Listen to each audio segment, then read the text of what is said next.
बाप कितई बेटा को लाड़ लड़ाए, बाइक दिलाए, गाड़ी दिलाए, पर पिताजी का सोच, उनकी चिंता जितना एक बेटी करती है और कोई नहीं करता। माँ भी कुछ समय बाद कह देती है भाई आते हैं, रोज ही आते हैं, कौन दरवाजे पे जाए बार बार।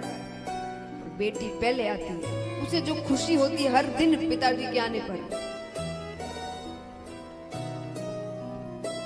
वो बाप जब तक बेटी अपने घर पर रहती है वो कभी नहीं जताते कि मैं तुमसे कितना प्रेम करता हूं। और जब वो ससुराल जाती है ना, तो नहीं चाहते हुए भी उनका सारा प्रेम उनकी आंखों से बह जाता है। और बेटी कहती है पिताजी मैं आपका दाइजा संभाल कर नहीं ले जा रही हूं, मैं आपका प्रेम जो आंखों से बह रहा है वो संभाल कर ले जा रही हूं। देखिए महाराज, मैं जो बाप और बेटी के संबंध में जोर दे रही हूं इसीलिए कि आप बेटी को बेटा से कम मत आंको। बेटा होया तब उत्सव और बेटी हुई तो शोक मती करे। बहुत घरों में होता है, एक छोरी मतलब लड़की, एक छोरी माँ बनने वाली होती है तो सब कहते हैं भाई हमें तो कन्हैया चाहिए, हमें तो लड्डू गोपाल चाहिए, हमें तो सावरिया चाहिए। और ठाकुर जी को सब गिफ्ट करते लड्डू गोपाल, ठाकुर जी की बड़ी सी तस्वीर लगाते हैं कमरे में। किसी के भी मुख से नहीं निकलता कि हमको राधा रानी चाहिए। वो छोरी चिंता में पड़ जाती है कि छोरी हो गई तो, और छोरी हो जाए तो ऐसा चेहरा बना लेते हैं लगे छोरी नहीं चोरी हो गई घर में।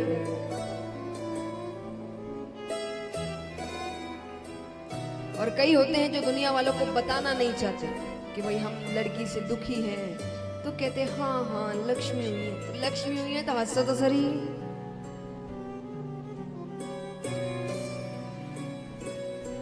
पर आजकल ये सब इतना नहीं होता। क्यों नहीं होता? इसीलिए नहीं कि हम बहुत आगे बढ़ गए हैं, पर इसीलिए कि हम इतने आगे बढ़ गए हैं, विज्ञान ने इतनी उन्नति कर ली है कि आजकल छोरियों को पैदा ही नहीं होगा। नहीं चाहिए तो गर्भ में ही हत्या कर दो। ये बहुत बड़ा पाप है, इसका बहुत बुरा परिणाम मिलने वाला है सबको। ये संसार अगर ऐसे ही चलता रहा तो भविष्य बिल्कुल अच्छा नहीं होने वाला है। अरे जब छोरियां ही नहीं होगी तो क्या करोगे बेटों का? भगवान कहते हैं कि एक नारी के बिना तो मैं भी इस संसार में नहीं आ सकता, भगवान होने के बावजूद।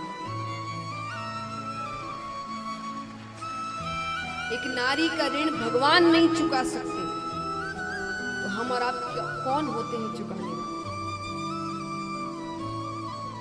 आप इतनी चिंता मत करिए क्या होगा, कैसे होगा, शादी कहाँ होगी, उस सब अपना भाग्य अपने साथ लेकर आती है।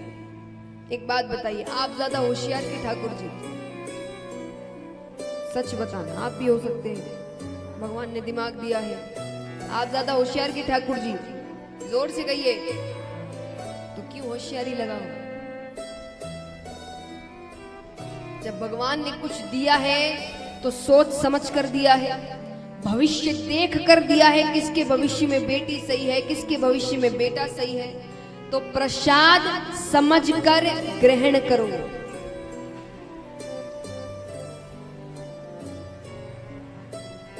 तो महाराज जी बहुत बड़ा पाप है।